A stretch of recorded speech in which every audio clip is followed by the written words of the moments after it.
PlayStation Vita will be here before we know it, November 4th in the UK, and the US will get the next generation handheld portable either before or around the same time.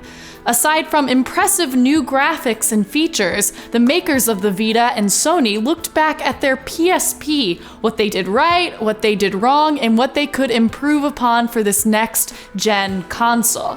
It seems like most people lost interest in the PSP when the Nintendo 3DS came out, but the PSP and the 3DS were by no means the earliest handheld consoles.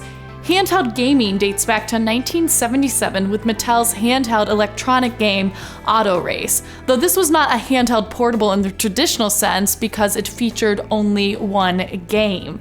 But 2 years later, we saw the Microvision from Milton Bradley, and it became the first handheld console with interchangeable cartridges. I mean, this is a fun fact. The Microvision was designed by Jay Smith, the same dude who brought us the Vectrex.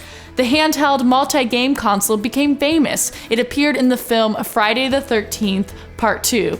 In 1980, Nintendo gave us the Game & Watch, which was, all well and good, but it would be another 9 years before we all felt comfortable with the idea of a handheld portable.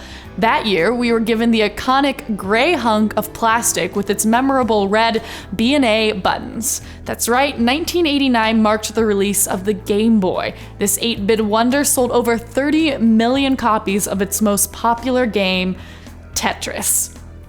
The Sega Game Gear, which boasted a pretty groovy Lion King game, and the Atari Lynx, which I don't really remember any games for that one, followed, but the technology of the rechargeable battery had not matured, and these handheld portables were not as popular as the Game Boy.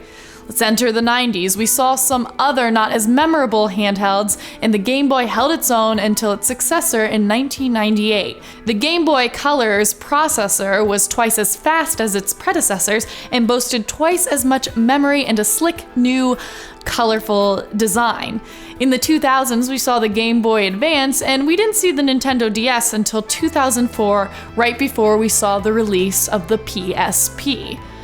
Now we can even consider the iPod Touch and the iPhone handheld portables, what with thousands of games for these consoles and thousands of apps.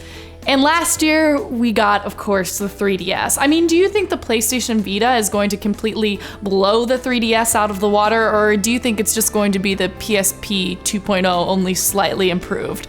Are you going to pick it up this fall? We want to hear from you what's going to happen with the PlayStation Vita.